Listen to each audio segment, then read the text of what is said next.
What's good, everybody? Welcome to Hip Hop Talks, special edition, little brunch on Sunday. My man Sean's going to be in 1 second. Shout out to AG. AG is taking care of some very important family business right now. I know you all haven't seen us all together this week. We're still the home team. We're still the winning team. The advantage of having a team is that, people can sub in and out. Shout out to Andrew behind the scenes on this episode. We just wanted to hit y'all with a little trilogy this week. We knew our schedules didn't line up and we had stuff going on. Uh, I'm actually in my mirror music gear, what I like to call my mirror music gear, little polo robe. I've been wanting to. We're going to start off this show by going to Coop's Corner. We're going to go to the corner right quick. We need to take it to the block.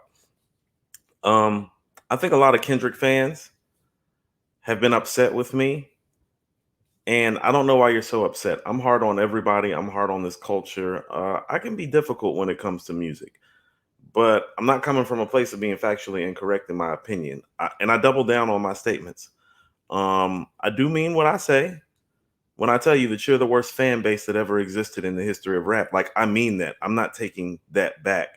You all talk about this man like he is 10 albums in, and that every album is the classic and every bar is a classic, and it's just not true.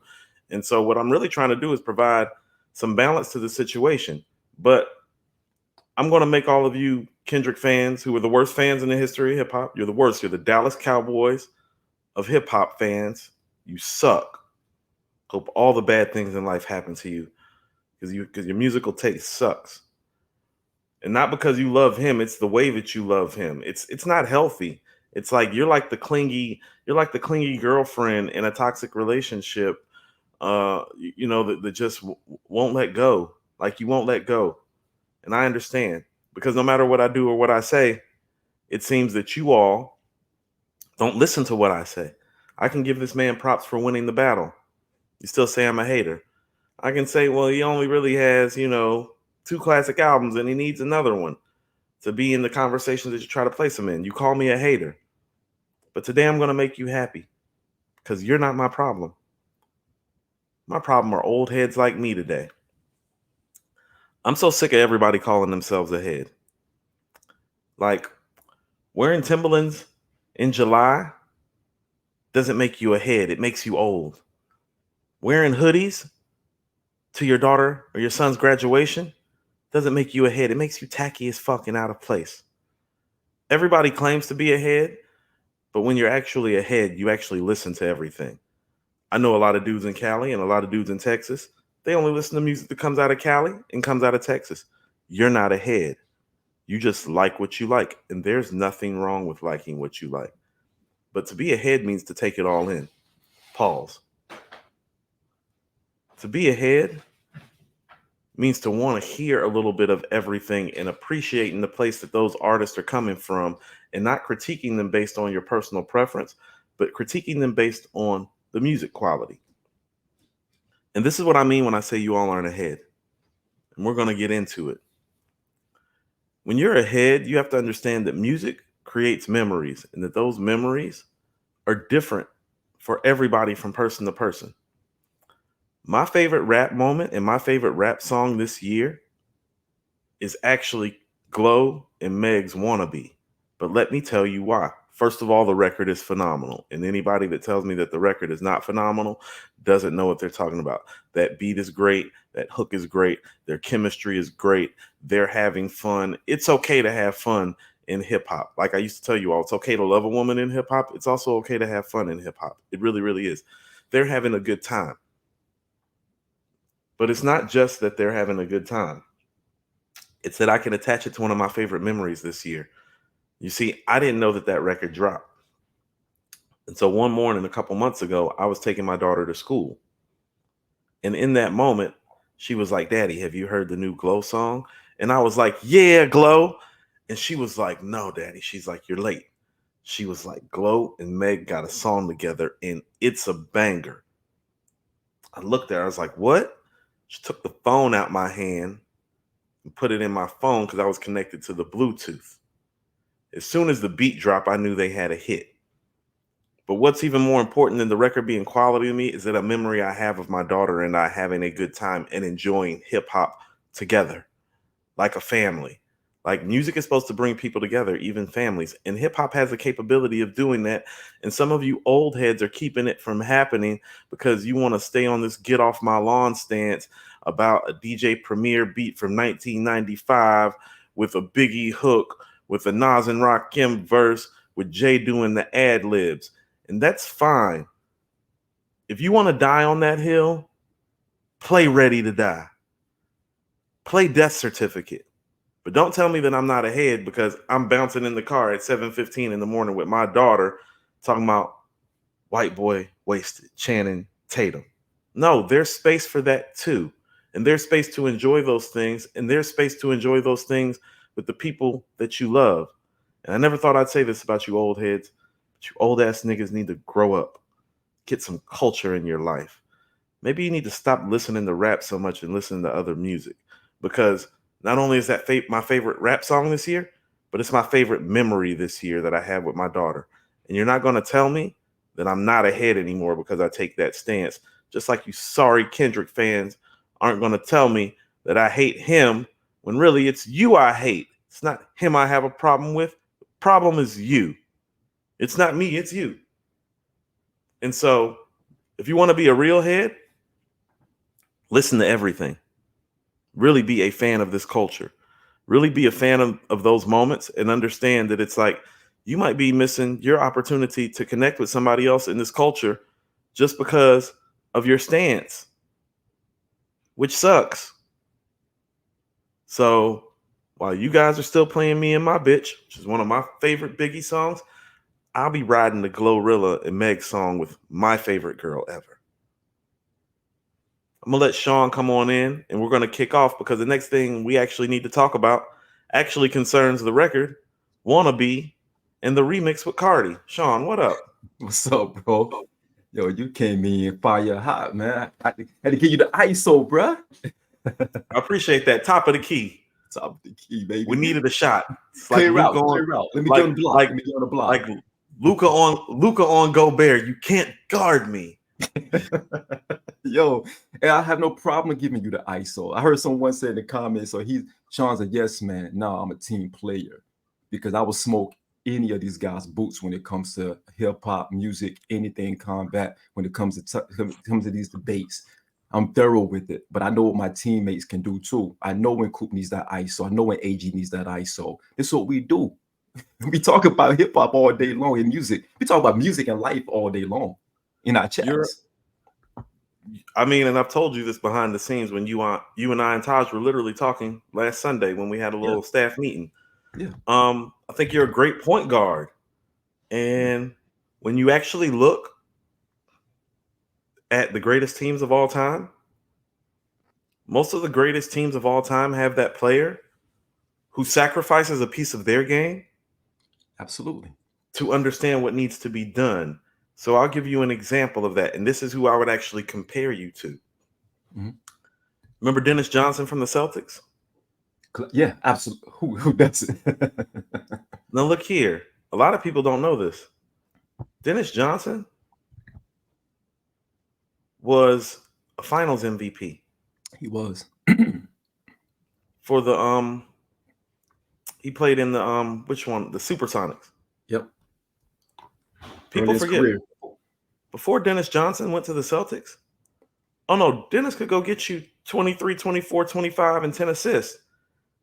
And for a good stretch of his career was the best defensive point guard in the NBA.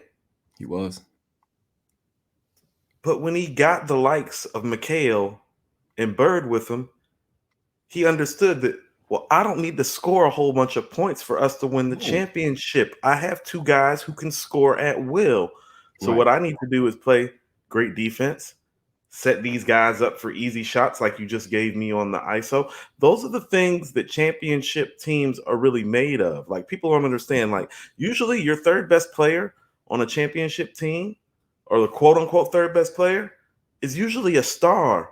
They just understand their role. Think about Maurice Cheeks when he played with Moses Malone and Dr. J and Bobby Jones. Cheeks. Like, yeah. Mo in his prime could have went and got you 20 and 10 every night. Easily. But he's like, yeah, mid-range game nasty. Yeah. Straight midi. Yeah. but he didn't need to.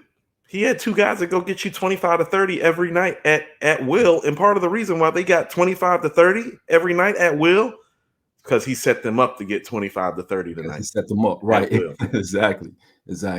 It's called setting the table. And so, it's funny. I'm used to people criticizing me, but I actually take it more personally when people are criticizing you in AG. Because, well, y'all are my teammates.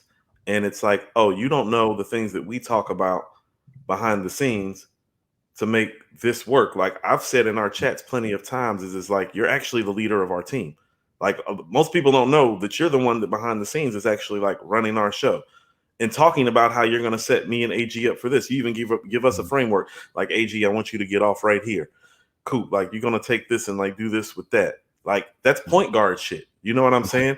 That's what great scorers need, actually. You know what I'm saying? When you're a great scorer and you don't have a great point guard, you end up like my favorite player, Dominique, who is an all-time great player, but he's not ranked as high as the other guys that he's comparable to as a player. And you want to know why? It's because he didn't have really a great point guard playing with him. Not you at know all. what I'm saying? Not at all. A lot of people don't understand that it's like, oh, well, Michael Jordan and Kobe didn't have great point guards. Yes, they did. Yeah. Look in the mirror. Right. Floor generals. They bought the ball up the court half the damn time. Right. And in Mike's case, he had Scotty. Well, I don't care what anybody says. Like, Scotty is the revolution of the basketball game. All these guys. Scotty was a hybrid. He wasn't hybrid before it even happened. Yeah. All these guys that you see walking around are Scottie Pippen and Kevin Garnett clones to me. Yeah. All of these guys. So, I don't appreciate the commentary about this because they don't know that if you wanted to, and you've done this before me, you could go do your own thing and go get 25, 30 points a game. You just like, I'd rather get this.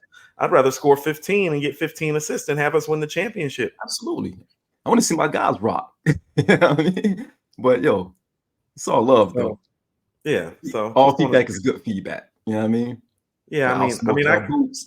Don't get it. That's what I'm saying. Like, how about this? They don't know that, like, a year. It's been like a year and a half since we met, Sean. I mean, you and I have had hip hop conversations where we've gone back and forth on the phone, literally for hours, and they've had to be like, yo, we gotta go. Like, we got life, we got shit to do. You know what I'm saying? So I know what your hip hop knowledge is like and what you're capable of, because you and I were having these level conversations without a show. Facts. Yeah. Facts. So ask about their favorite rapper. Who knows their favorite rapper? We ain't gonna get into that. We'll hold that card close to the vest right now. Right. We'll keep that for another day. Yo, you don't get this just to be getting it. Trust me. But anyhow, let's get into the Glorilla joint. Let's get to the Glorilla. So, let's get to it. Yeah, let's get to it. Yeah. How you feeling about it? I know you say that's one of your favorite joints so far this year. It is. I love that beat. I love that record. I love the energy. It's crazy. It's crazy. And then you go make the remix, and you got Cardi talking that Cardi talk that we've been asking for a minute now. First of all, it is a great record. I don't know if it's the hip hop record of the year. I think it's in contention. It's my favorite hip hop record of the year. And I gave some backstory as to why, but just on a quality level, it's in contention. But putting Cardi on that record is the prime example of the music business being a business, but in the business in a good way. Like, it makes perfect sense for Meg and Glow. I mean, in this space, in terms of the notoriety is concerned, it's Nicki and it's Cardi. Yeah. And what Cardi's actually pulled off is rather masterful, because we're going to talk about some of Bia's things that Bia said in a minute. But Cardi garners this level of attention without having to make a fucking album. So she's big. Like you're special. Like, let's look at it like this. It's like, she media-wise might be the most savvy person in this business. In terms of how she moves. What make you say that? Because she gets to pick and choose her fruit, and it's a moment when she steps out to pick and choose that fruit. You know what I'm saying? Okay. Like, if you see her come out, it's usually because it's a moment that's to be had. Like, she don't just move to move. She moves for the moment. Like, she's here to create hip-hop moments. And she also understands that, well, I don't necessarily need to make an album to make a moment. So why would I hurt my brand and suffer the critique that comes from guys like me and you for making an album? I can just pull up and pop out on hot shit like this because Right. people are going to want me on records like this when these records garner a certain level of traction. Absolutely. Absolutely. She's a draw. She's a draw. When you got Cardi on a record, she's a draw. I mean, Glorilla is still Glorilla, but you bring Cardi into that. And don't forget, Megan is still Megan as well. There's a lot swirling around her. But when you add Cardi to that recipe, you get a response. You get a response from the people, and you get a response from certain other rappers as well. She's one of those people that pulls everybody in. Like I'll tell you, like down here, no, Meg and Glow get more play regularly. Yeah. But they're from Texas and from Tennessee. Right. I'm in Georgia. It's kind of how the demographics work. You know what I'm saying? No doubt. Like, I'll tell you something. Like, I bet you still hear, like, they probably doing an old school segment now, but you still hear probably KRS-One and Slick Rick records and stuff like that up in New York, right? Absolutely. Yeah, like we don't down here. Right. Because they're not from down here. Right. But you hear Meg and you hear Glow down here. Not so much Cardi, but when Cardi pops out, Cardi's a star. Yeah. And so she brings in a faction of people who probably aren't even super acquainted with Megan and Glow still to this day. You get what I'm saying? Like her clientele is like that. And my thing with remixes on a great song is not even that you have to one up the original, but don't detract from it. And I don't feel like she detracted from this record. I felt like she added some flavor to this record. I don't feel like Megan Glow's parts are as good as the original version, but I wasn't expecting that because I think that record is great. Yeah. But adding Cardi to it and their delivery on there was tight. Like when you catch a beat like that, the way that they caught it, it's hard to find a different flow pattern that's going to match the original flow pattern. If that makes sense. No doubt. Absolutely. So Cardi's given this song some extra legs. Now I don't know if this is like residual from the whole Drake and Kendrick thing, but it looks like beef is back in season in hip hop. Yeah, we're back at it again. This is what, round 2, wave 2, or whatever you want to call it. Yeah, I mean, again, the standalone song is a dope song by itself, but now you add, it didn't get a lot of traction. I didn't hear it that much, to be quite honest. You know, I didn't see it in the algorithms that much, if you want to put it that way. But now you add Cardi to this remix, then you have her throwing some shots at Bia. Right. And now you got Bia responding like really quick. So now it's giving some more momentum to this actual song itself. So I think that's crazy that you say that. You know, there's not one record down here in the South that I've heard more this year than Wannabe by Megan Glow, right? Like, I hear the record every single day, Sean. Every single day. But that's what I mean about, well, the handlers, the business people, the managers behind the scenes, they can probably see it's like, oh, no. This song is literally running the South right now. Yeah. But if we can throw Cardi in the mix, we can run everything. Exactly. Let's throw that extra piece in there. Let's see if she got some spice to bring to it. And she brought the spice to it. I mean, she came out the gate. And she brought the notoriety to it. Yeah. And notoriety, right. It gives it that extra oomph. And again, Meg is no slouch in her own right.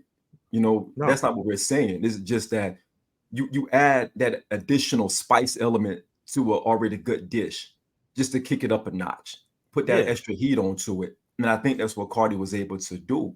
I know people, you know, her fan base is split right now because they want her to drop an album. We want new music from Cardi. And she's been going through a lot of stuff, relationship issues, you know, other issues, beef issues. So there's a lot going on with her that is actually setting the tone, or setting the base for her to actually drop an album to address all of that. And this might be the right time to do it at this point. But she's not in a rush. I mean, Joe Budden said it a few times. Cardi's not in a rush to drop an album. We want her to, but she's not in a rush to drop an album. So I just wonder how this is going to play out. I don't know the friction between her and Bia. I don't know who started it. I know that, you know, Cardi made the comment about, you know, she said you was on the shelf like IKEA. You know, no one wants to be you. So I thought that was real slick play. And then Bia responded just like that. So what do you think about Bia responding in such a quick fashion?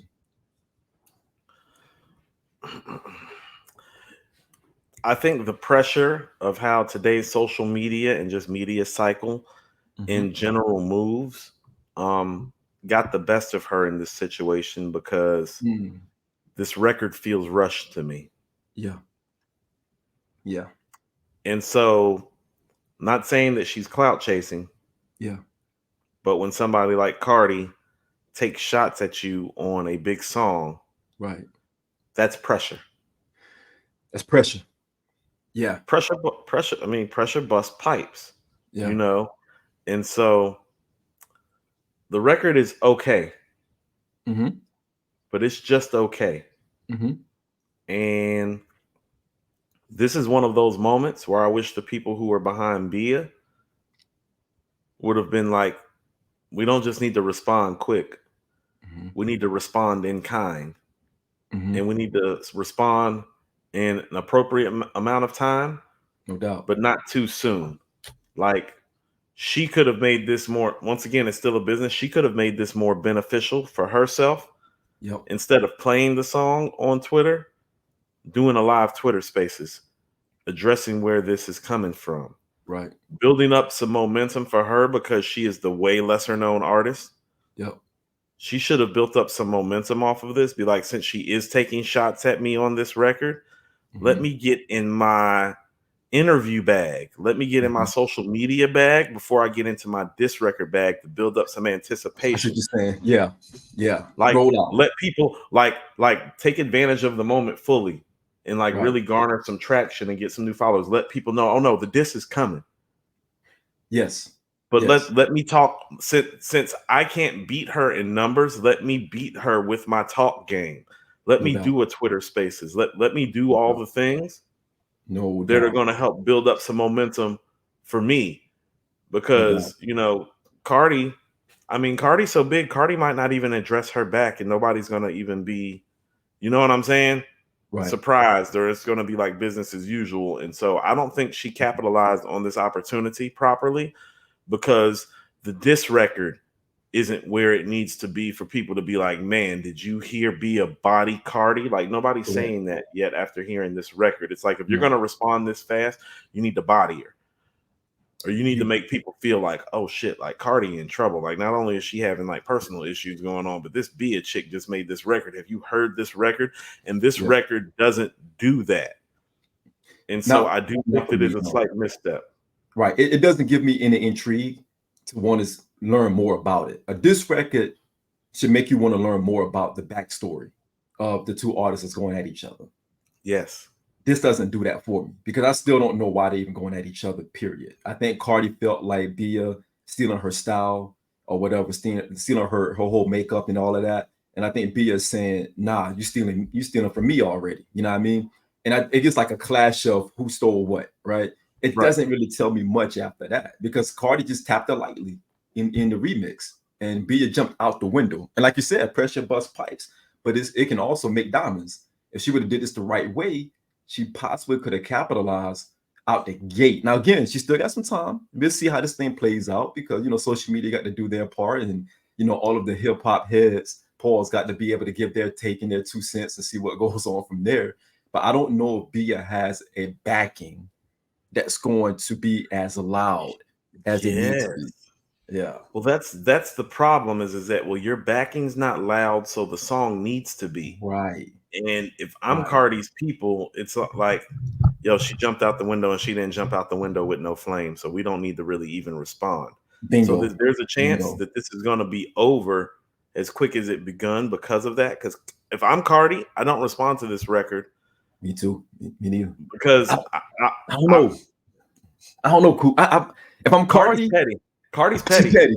I would get mad petty. I would ask Lil Jon if I can borrow that Bia joint. Remember that Bia. Remember that? Oh, of course I do. Of course I do.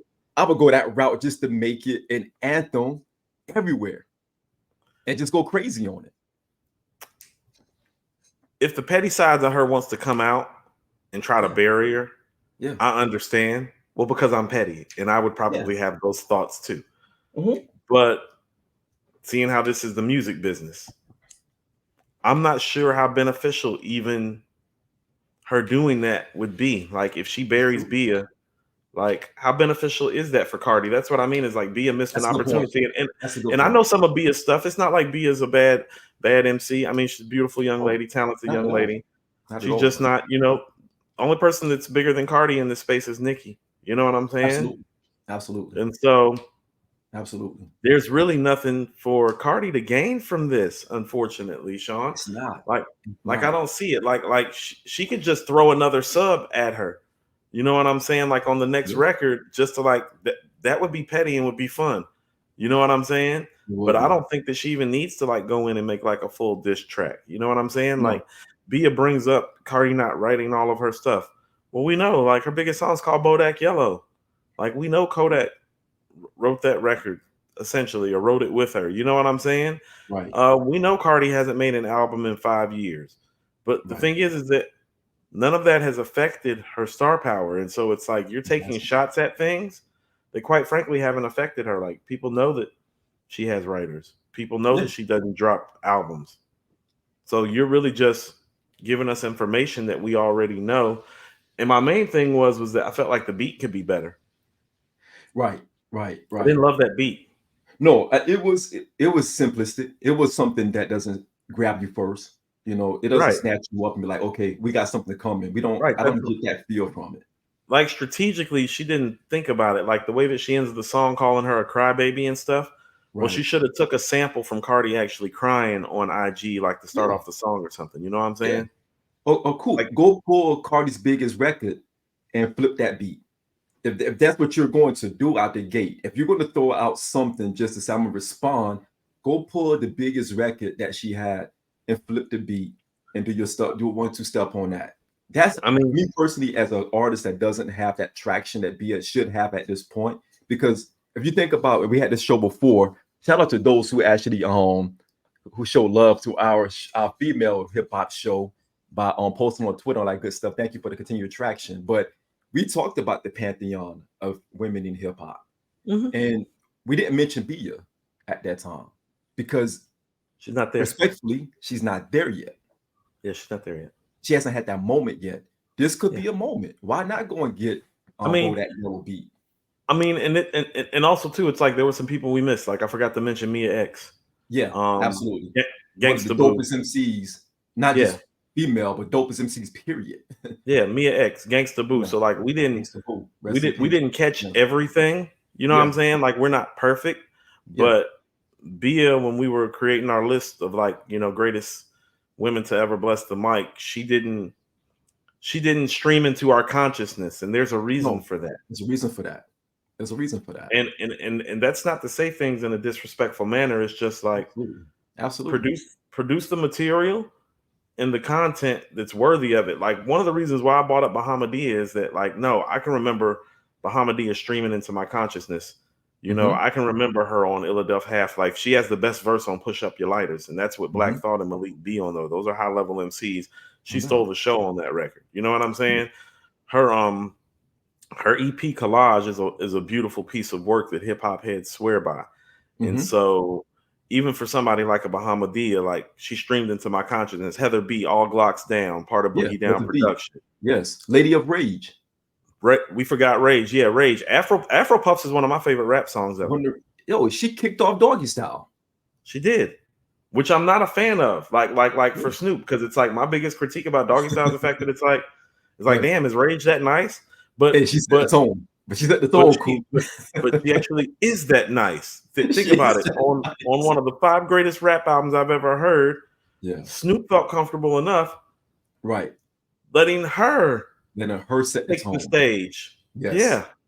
Set the tone So on a classic album at that. on a all time great All time. classic. Where everybody in that All room, time. Dog Pound, Corrupt, Daz, Yeah. Gray, DOC, everybody in that Yeah. room, he said, I want you to kick it off, Rage. I mean, in a lot of ways, and I've always said this is like, well, I call Mr. Don't Play the Down Mhm. South Purple Tape, but in a Mhm. lot of ways, the Purple Tape is the East Coast Doggy Style. Oh, yeah.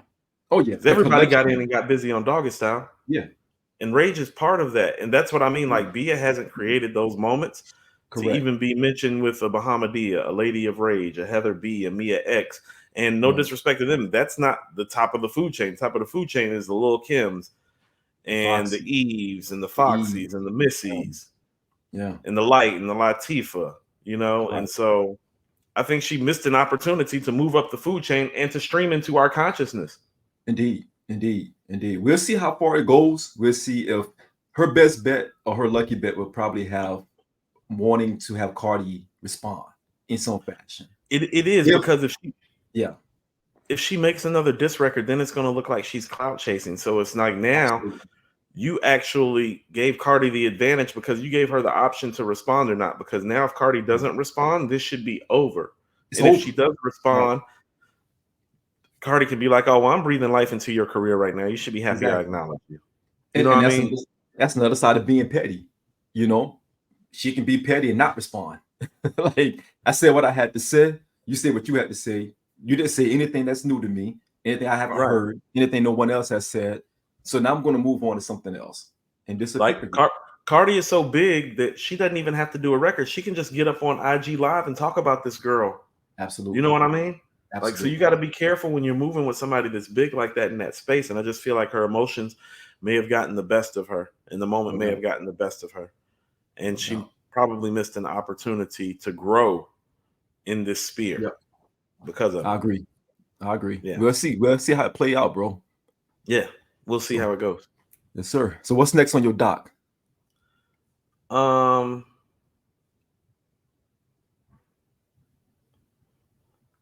you want to talk the Eminem record? I think we should talk the Eminem record. Do we have to? I'm just kidding. Yeah, of course. Of course. Um, go ahead. You first. No, go I ahead. don't know, Let it man. go. Look, Let it go. this is his Tell me your thoughts. most this is his best streaming song ever. I was looking at the streams and looking I didn't even know that. What? Yes. Streaming, not physical sales, but streaming. No, I'm just thinking like he just Yeah. did Drake numbers. He's the only Yes, person that's moved more units than Drake in this space.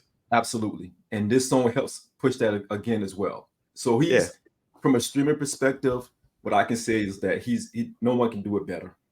M has a very loyal fan base.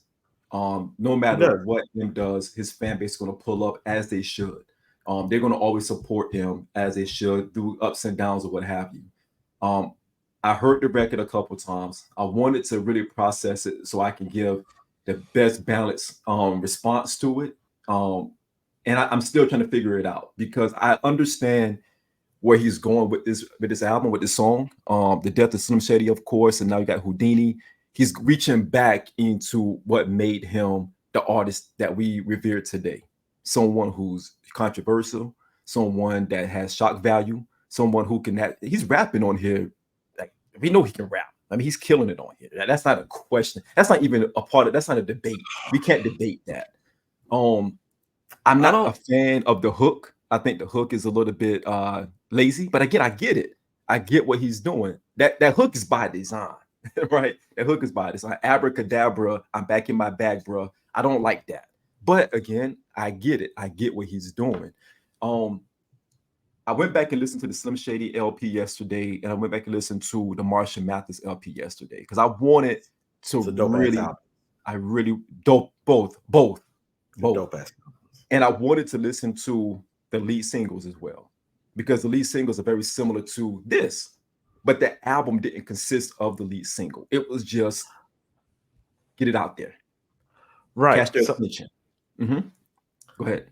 not to cut you short. Yeah. Okay, so go ahead. Actually, I want you to finish Yeah. your thought. Go ahead. No, I was about to say, like, just me going back and listening to those records made me appreciate him a little bit more.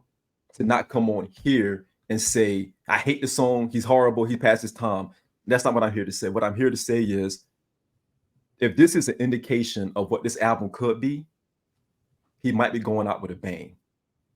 And I'm hoping that he goes out with a bang because you go back and listen to the Slim Shady LP, the Marshall Mathers LP, you go back and listen to the Encore joint. He was building up something then, but the lead single wasn't always the single that urban, from an urban side, that we rock with, but it was more global. It brought you in, but the album gave you something else, if that makes sense. So I want to flip it to you because I want to have this conversation with you. I'm still parsing through my thoughts on this song. I think the video was very entertaining. I think the entertainment of the video to me is better than the song itself, personally.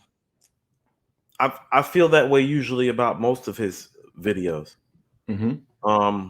Like most of his lead singles, the video is more entertaining than the actual song to me. So here's what I'll tell you. The first record that most people heard from him, Hi, My Name Is. My hope was that this record, from a hip hop perspective, would sound more like that record than Without Me. Yes. This record, because here's the thing. Like when he comes on Hi, My Name Is, it's like, no, that's still hip hop. It's just hip hop in a format that we hadn't heard before up until that point. Indeed. It was different. Without Me was more of a pop hip hop record to me. You get what I'm saying? And so Houdini is more down the path of the latter than the former. And a couple things you always have to kind of state when you're talking about Eminem. First of all, he can rap his ass off. Absolutely. And if you don't, and if you don't think so, then you really don't know hip hop like you should. I've always said, even though I've had critiques for his albums and for some of his songs, I ain't never said shit about him not being able to rhyme. Not at all. He can rhyme his ass off. He can rhyme with the best of them. He's always been that way. Yeah. He's in the cypher. He's in the cypher on the BET. He's on the BET cypher with fucking Black Thought and Most Def. It's not accidental. You don't get to rap next to those guys unless you can rap like at the highest level. You don't. Jay-Z doesn't hear a record that originally was for you and Royce and decide to put it on one of the greatest rap albums of all time and arguably for some people the best rap album of his career while he's in his prime, unless you're nice. So the level that he's nice on is not what we're discussing. Correct. And also, too, the numbers aren't what we're discussing because he is the biggest selling hip hop artist of all time. Correct. Now, if you want to go down the rabbit hole of, well, that's because he's white. Well, it's like, I mean, at this point in the game, it's like, well, don't we know that already? Yep. Don't we know that? It's like at some point, it's just like you have to understand that that is a demographics game because 65% of this nation is white. Correct. And so if a white person wants to listen to hip hop, they might want to listen to the best white guy that they've ever heard.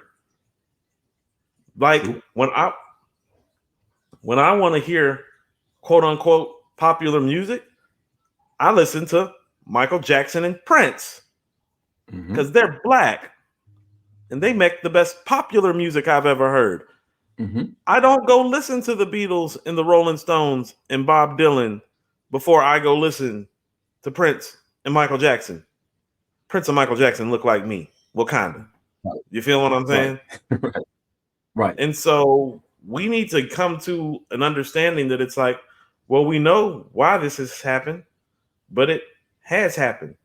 And I've always said, like, no, like all these other dudes had the opportunity to sign 50 and they didn't because they felt like 50 was a cancer to hip hop. Absolutely. Absolutely. You know? Absolutely. A lot of dudes have had opportunities to start their own radio station on Sirius XM. A lot of guys have put their team on and they haven't had platinum sales. Obi Trice went platinum. D12 went multi-platinum. I did. Royce, he bought Royce into this space, who is one of the greatest MCs of all time himself. He bought 50 in. Like, he's done a lot for hip hop culture. And so we need to understand both sides of the coin. As far as the record, and I said this on my prior show, well, I just want him to be on some rap shit this go around. Right. And so if he's following the formula of the Slim Shady LP and the Marshall Mathers LP, I'm in clear understanding that none of this album is about to sound like this record.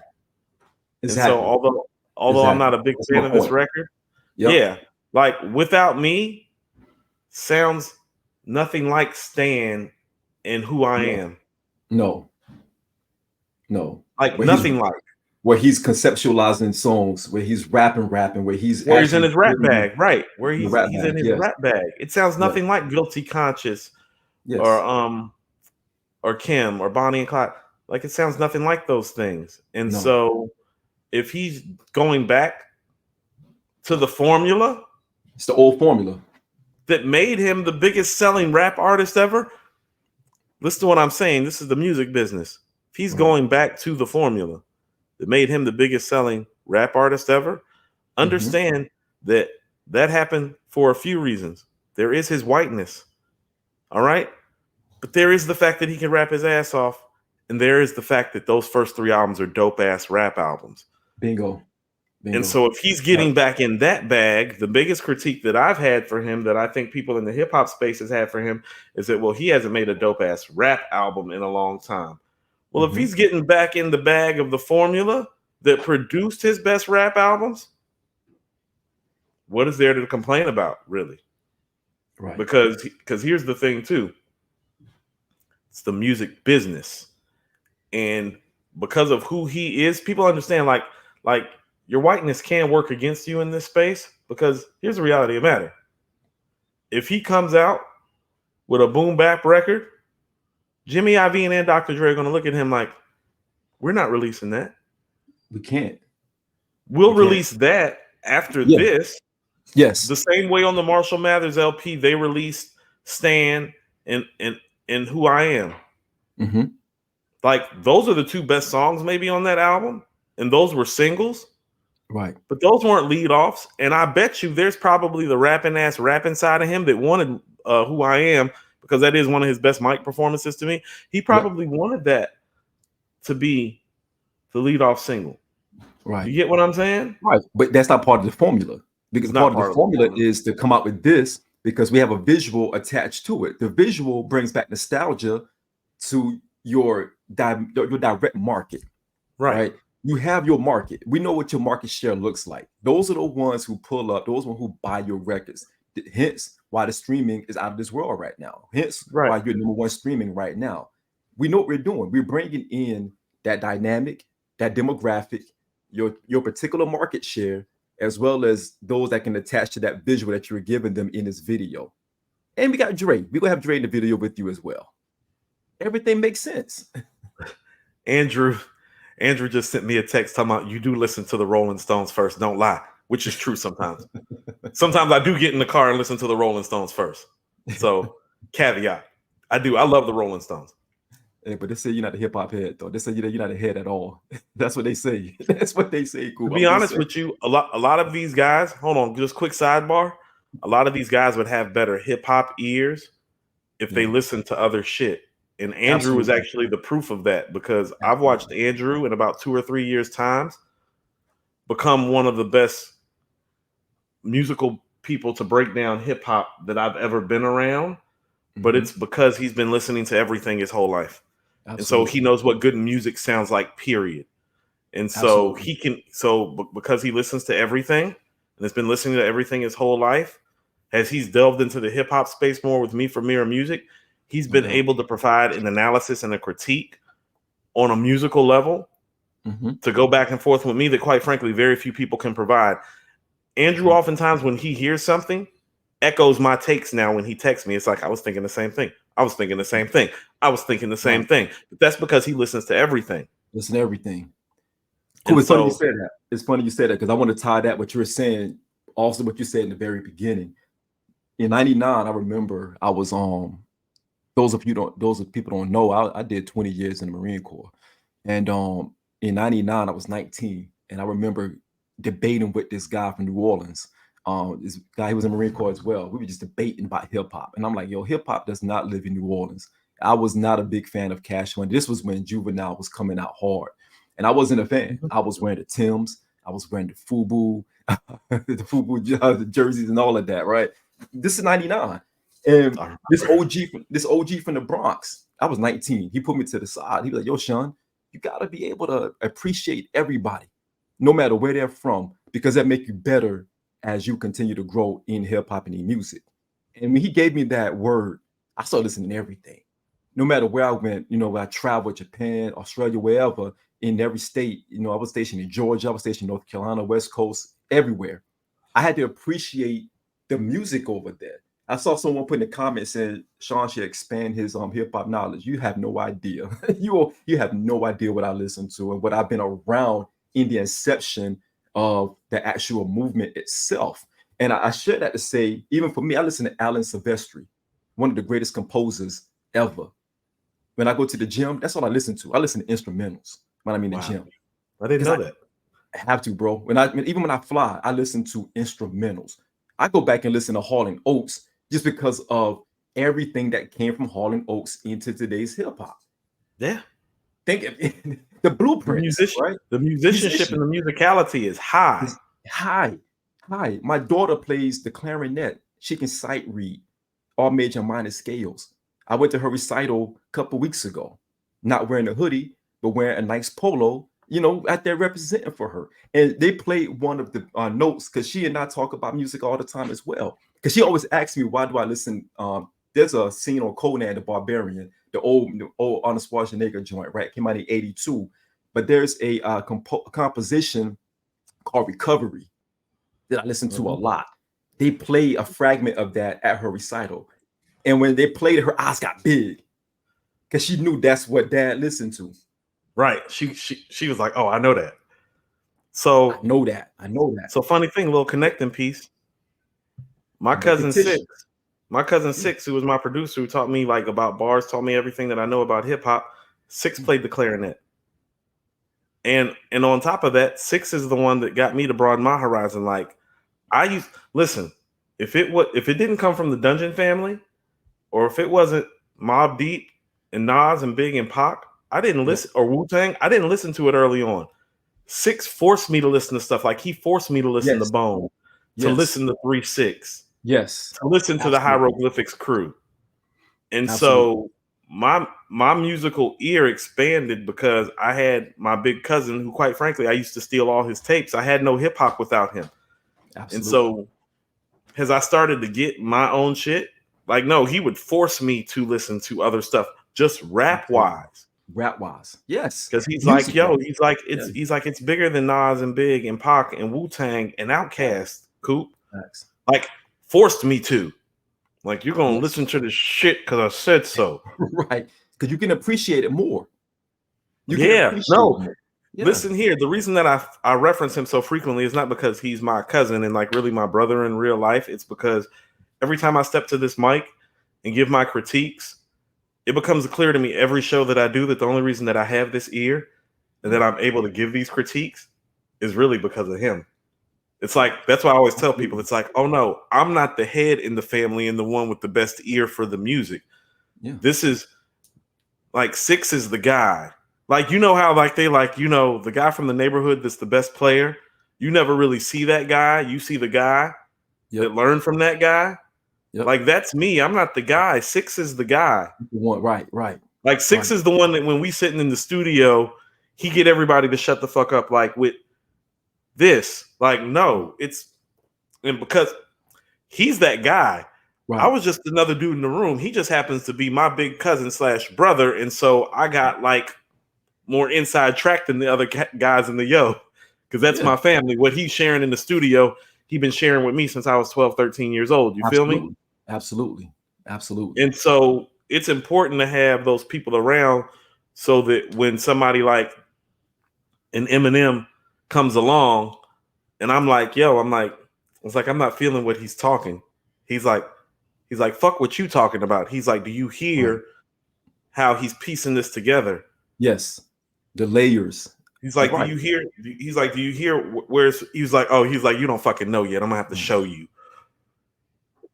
You know what I'm saying? Because I didn't know. It's a junior in high school when Eminem came out. No, I didn't know yet. You know what I mean? So when he's breaking down like his flow pattern, his cadence, I'm like, cadence. I'm like, the fuck is a cadence? I was like, this mother. I was like, the white boy can rap or he can't. Can the white boy rap? Right. Does it resonate? Like, can I relate to it? Yeah. And so the reality of the matter is that the musicality of it all matters, and that Eminem does check a lot of those boxes. And I don't expect this song to sound like the album. And if he's using the formula that's brought him the most success in terms of the album making quality, and if this is truly his last album, I expect it to be one of his 5 best albums, quite frankly, because he's going into the formula that produced 3 of those 5, in my opinion. No doubt. And I agree with you on that. I do feel like the way this is setting up, if he has Dre, I think he has Alchemist in that piece as well somewhere. I think this could be that one, because the last 3 didn't get out of buzz because he went away from that formula. If you're not in that formula, the fan base going to still support, but you don't get the notoriety that you once got. So now you're putting yourself back into that formulaic system that made you successful, and you're saying this is your last one, this is your last run. I think we have an opportunity to see where this goes. Again, I'm not caping or saying that I love this record. I don't. This is not, to me, it's not it. To me, it's not my thing. It's not my thing. But I can appreciate what he's doing with it. I can appreciate the road he's about to go down, if he's going down that same road that I listened to yesterday, going back into my nostalgia bag of understanding who Eminem really is as an artist. So we shall see. Yeah. I think we have similar thoughts, and the fact that he's at least from a formula perspective going back in his bag, because people have to understand this is like, oh no, he's tried to do concept albums, relapse, recovery. Yes. You know what I'm saying? It hasn't gone as well. Right. So if he's, to quote my favorite intro, well, to quote my favorite intro ever from Gangstar, well, if he's updating the formula that already worked before, oh no, I'm with that program. Sign me up for that, actually. And so for people to think that I don't like him, like, nothing could be further from the truth.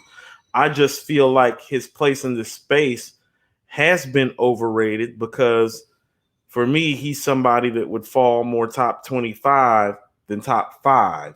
Indeed. Me saying that the place is misplaced doesn't mean I don't like fam. I love hip hop. So I love guys who can rap, and women who can rap, and people who make dope albums, and people who have contributed to this culture. And quite frankly, his contributions to the culture outweighs most of his contemporaries and counterparts from his era on a multitude of levels. Indeed.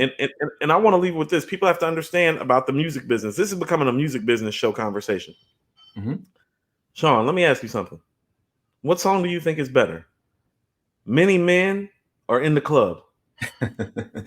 My personal feel is Many Men, but In the Club is the one that gets you to Many Men. If most people will tell you that Many Men is, like, if we were to do a poll on the best song on Get Rich or Die Trying, I think Many Men would win. Absolutely.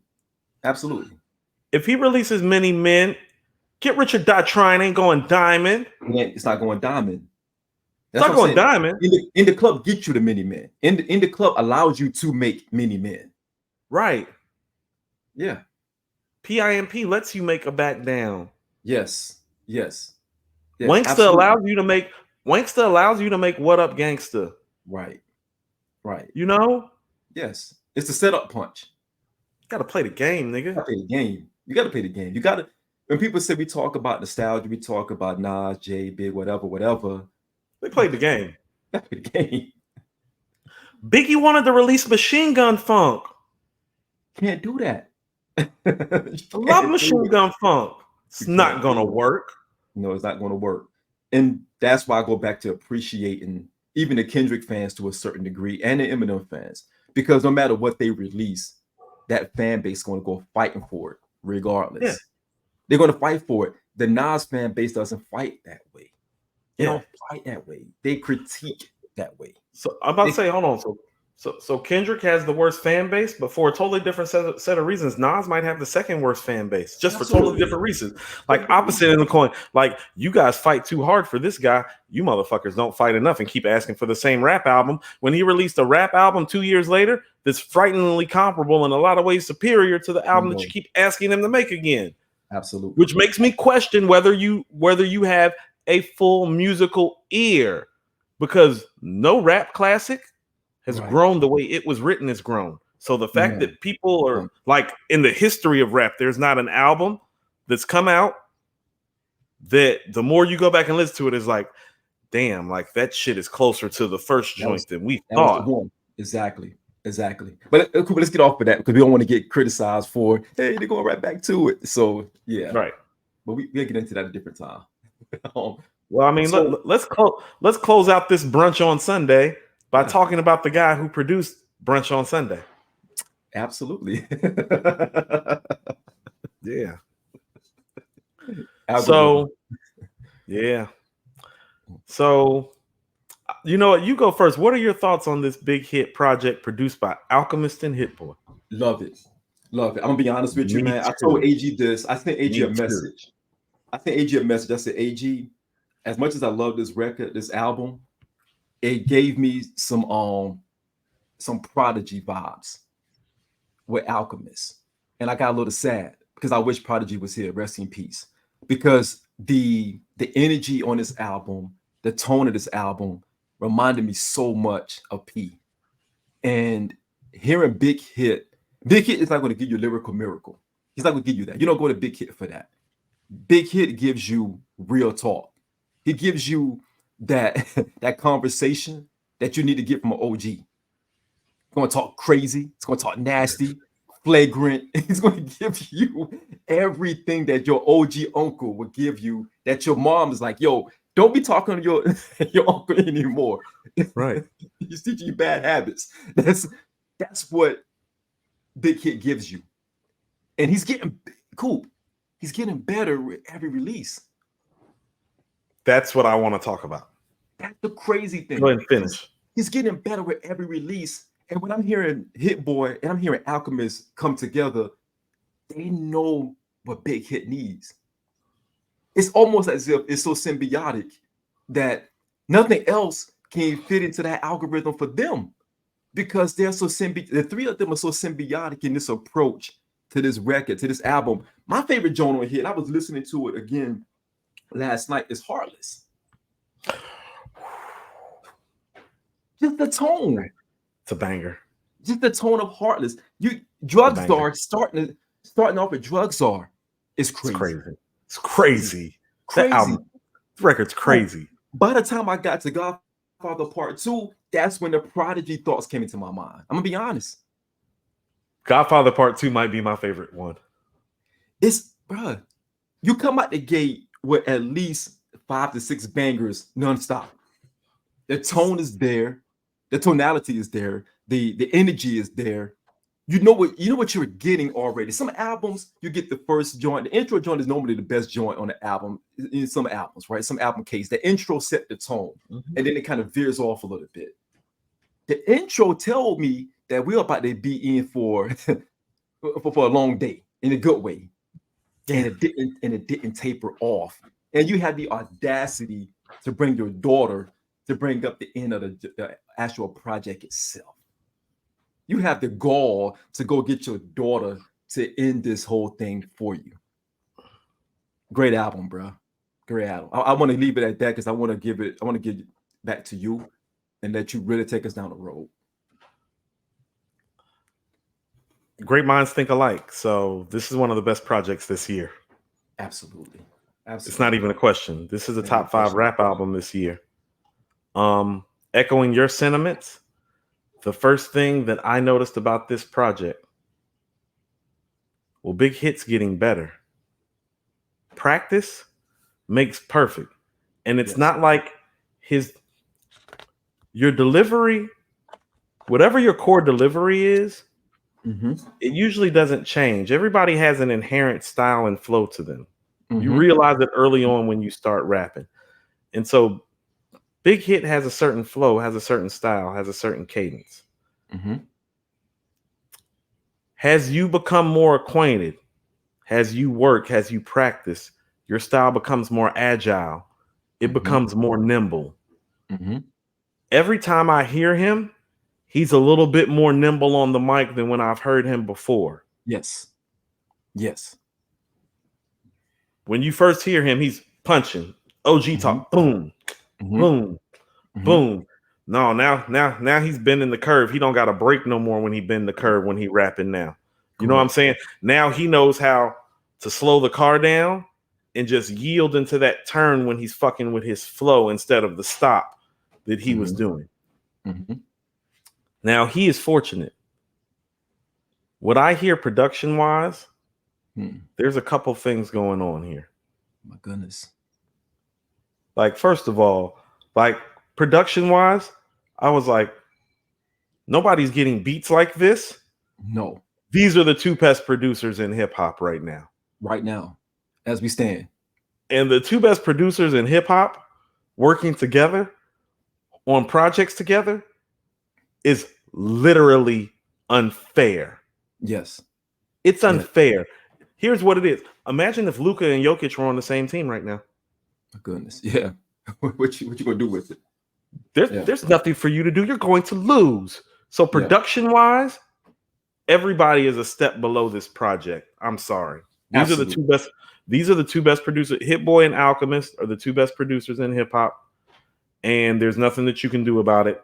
And when they get together, it's a wrap. Now, here's what I do love about it, and this is the part of me that used to MC.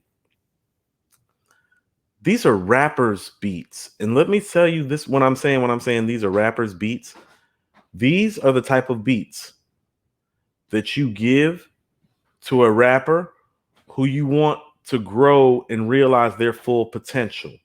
Indeed. So when you're talking about that symbiotic relationship, no, these beats are intentional. You are right. They are giving him certain kinds and certain levels of beats. They're the type of beats that if you're a rapper, you should want to get off on these beats. Get off. Right. Like I was listening to these beats. I was like, I want to rap to all of these beats. Absolutely. It's the type of beat tape that you make for an up and coming rapper. Right.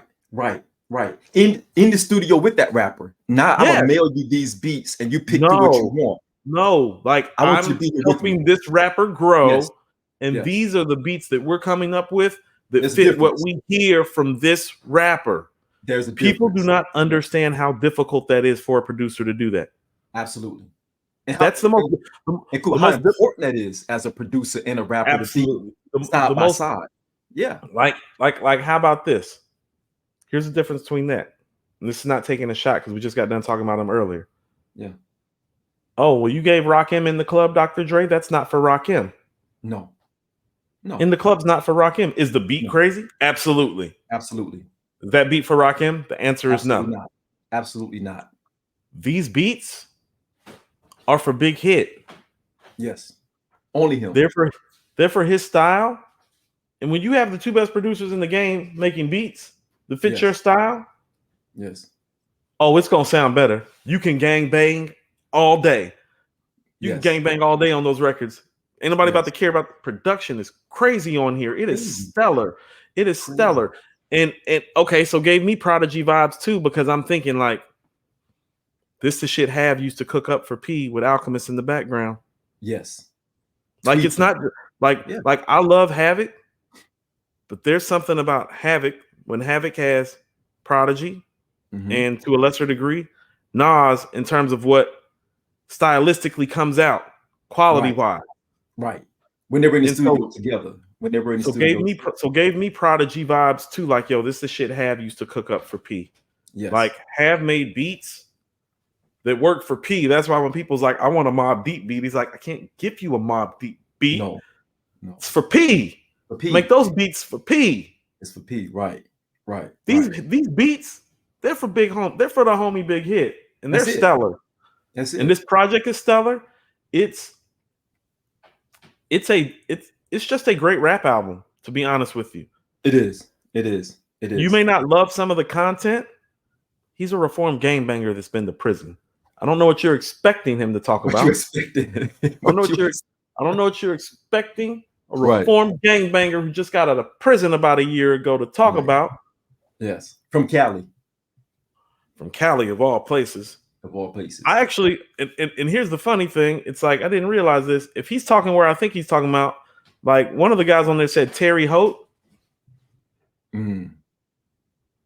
Six's older brother's locked up in Terry Holt right now, up in Indiana. And so people understand, oh no, this gang shit real. That prison industrial complex is real. And OGs know other OGs in different prisons. Yes. So there's a sense of realness to it. When he said that, I'm like, oh, yo, I was like, my big cuz is locked up in Terre Haute right now. You know what I'm saying? Right. My pops you know what I'm saying, had people locked up in Terre Haute in his day. You know what I'm saying? And so it's like, you know, you kind of got to know how the streets work to a degree too to fuck with Big Hit too. So a lot of people, it's like, well, I don't like the content. It's like, well, you never been outside and been around those people and been in that environment.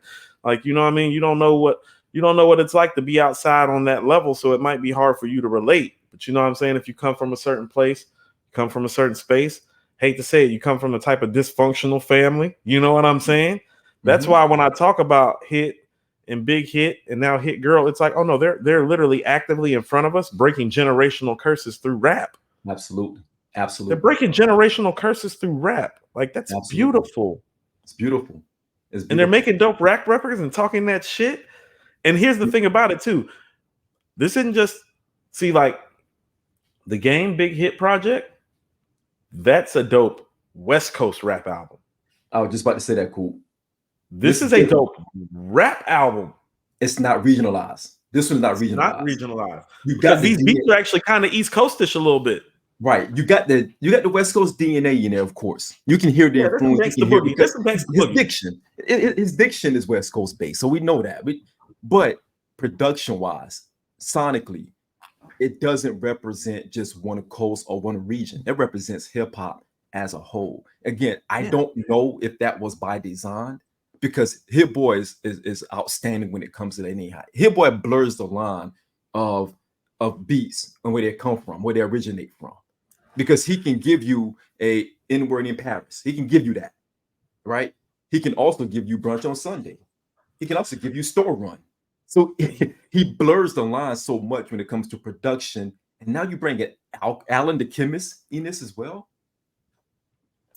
Come on. I mean, Hit is the only all-time great producer where it's like, oh, I don't know. I don't know for certain if it's his beat when it comes on. That's part of what makes him so great. Correct. Like all the other guys, like it's like, oh no, I know when Have come on. I know when Drake come on. I know when PR come on. I know when Large Pro come on. I know when Preem coming on. I know when RZA come on. I know when Dilla come on. Like Drake beat. Yeah. I don't know when Hit's coming on, and that's becoming his calling card. It's like the calling card is that the beat is there. It don't matter what the fucking no matter who's on it. Like on some rap shit, it's like, look at like this. It's like when somebody tells you somebody is nice, it's like, yo, but are they nice? Who they sound like? They don't sound like anybody. And then you hear them and they like, oh, they sound like such and such, fam. You said they didn't sound like nobody. And they take points away for that. We can't take points away from Hit for that when we ask people to be original.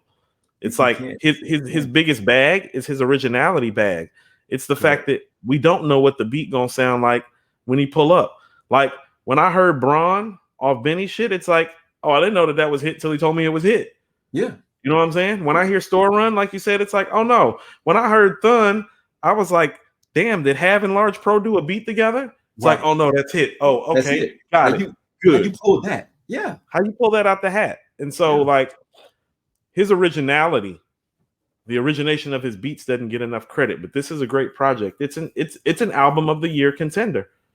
In my personal opinion, it is.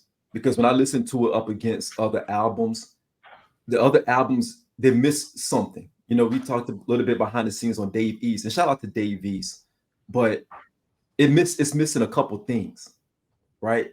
And when you think about replayability, especially in 2024, one of the things that stand up for replayability is how does it connect to you, right? Does it stick to the ribs? This is stick to the ribs. That Rhapsody, stick to the ribs.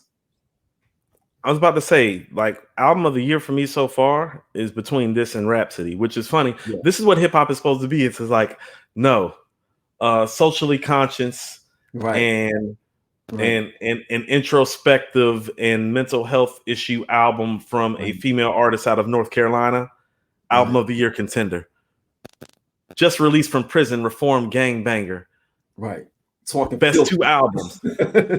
Talking filthy. Nasty work. The definition of nasty work. But that's the beautiful thing about hip hop, Sean. Like, this harkens me back to when we were younger. It's like, no, it used to be like NWA one week, Public Enemy the next. Yes. It used to be Ice Cube one week, Tribe Called Quest the next. It's the balance of the scales. Right. But it's all beautiful. Yeah. This is definitely the best produced project this year. It's not even a question. And you know the No, it's thing not about even. it, It's not even anybody. Like the Master Ace album will probably be second to me in terms of production, but yeah. it's like almost two steps above that production wise and beat And cool. wise. The crazy thing about all of that is it's coming from two artists, Rhapsody, Big Hit Boy, Alchemist, that is not praised enough in hip hop because they Yes, don't fit both the sides. they don't fit the algorithmic Yeah, stream of hip hop right now, of media right now. Because I think people would much rather hear what Drake is going to say next, or what Megan, whoever else is going to say next, as opposed to talking about in depth, in great detail about Rhapsody or right. about the Big Hit. We talked about this a couple weeks ago behind the scenes. We were like, "Yo, this Rhapsody project is so dope." We feared that it's going to taper off and Mm-hmm. not much discussion after the first run. And what's happening? We're like in the second, third week. You don't hear about it as much as you would like to, Right. right? Again, it goes back to the algorithmic of hip hop. The fans who say that they're hip hop heads, they don't talk like hip hop heads, because an album like this should be discussed moving forward. We Right. should be discussing this album when something else releases. We should say, okay, this is dope, but it's not this. It's not Right. black and white. It's not this. You know, but And that's just so yeah. and so here's what I tell you: we're not having a all time great hip hop year, but we're having a really good hip hop year. Uh-huh. But you do understand that Hit Boy's been the producer on arguably 4 of the 10 best albums this year, He and has album yep. because he's on Rhapsody's album, Some rap cities, yep. he's on the Big Benny, Hit and Game album, yep. the Benny album, Hmm. and now this album. Yes. Now, when I said 2 years ago he was the best producer in hip hop and he was trending to being a top 10 producer all time, people looked at me like I was crazy. Who's fucking crazy now? They went at you. Who's They went at crazy you. now? Because now he's doing this production wise without the greatest MC of all time riding next to him. But I told you when I heard it, like I know what I hear. And this is what I mean about having an ear for music. It's like, oh no, I've been hearing top 10 shit for a few years now. Bingo. Where have you Bingo. been? And Right. so when you start looking at albums of the year this year, well, 4 out of the 10 of them got something in common, and it's his black ass. It's him. It's him. And they got legs. Cool. The crazy thing about it, no gimmicks, nothing attached to it. And Hip no hop. respect the Metro. Respect the Metro. Salute Metro. Love Metro. But everything that he's been doing thus far this year has had an attachment to it. It's been something with the boy that was attached to those projects. Now you go back and you look at and see if people are pulling up to these concerts, and they're not. There's no legs. It doesn't stick to the ribs. It's like eating Chinese food, respectfully. Eat Chinese food, you burp 2 times, you're hungry again. Like, man, I need to go back and get that leftover egg roll. You're not full. Metro in a lot of ways, and I mean this respectfully, Metro in a lot of ways is this generation's Dilla. It's like, oh no, if you need a beat, yes. If you need an album, show me the album. Yeah. Like, what's Metro's best album? Much like what's Dilla's best album? Tell me where that ranks in the pantheon of all-time great albums. Like, as much as I love Dilla, like, how about this? Dilla inherently is a better beat maker than Kanye and Q-Tip, and they both would tell you so, but they don't know how, Dilla didn't know how to put together an album like Q-Tip and Kanye does, and so he's not ahead of them. Incompletion, yeah. Like what RZA did with Cuban Link and Liquid Swords, and absolutely. Yeah, you gotta complete the circle. You can't just be a dope beat maker. That makes you a beat maker, not a producer. Right, absolutely. And so when I'm saying Hit Boy is a top 10 producer all time, are you seeing what I'm talking about now? Because oh no, he can take a Rhapsody joint and elevate it. He can take a Benny album and elevate it. He can take his dad's album, elevate it. Big Hit and Game together. And cool, he take the greatest rapper of all time and dispel the poor narrative about poor beats, and give you 6 complete joints. That doesn't sound alike. It don't even sound alike. Sound nothing alike. Nothing alike. You don't know that he produced all 6 of those albums. If somebody told you, if you dropped a foreign, if a UFO came down and picked up those 6 albums in like they were like collecting data. It's like, and you told them that one guy produced all 6 of those albums, the UFO would explode. They wouldn't be able to understand either. They're like, that's not possible. You know, They cool. wouldn't understand that. You can say one guy produced Spicy, and he also produces Store Run. Right. It's That's like, what I'm saying. And he, by the way, he also produced this joint over here. He also produced King's Disease as an entire album. No, I don't want to say it just yet, but he is rounding into the most versatile producer hip hop has ever seen. Absolutely. Like right in front of us. Like that's why he deserves so much credit. It's like everybody has their bag, quote unquote. Yeah. His bag is the versatility bag. It's like, does he have the bangers that a Dre has? No. Does he have the classic hip hop records that a RZA or a Preem has?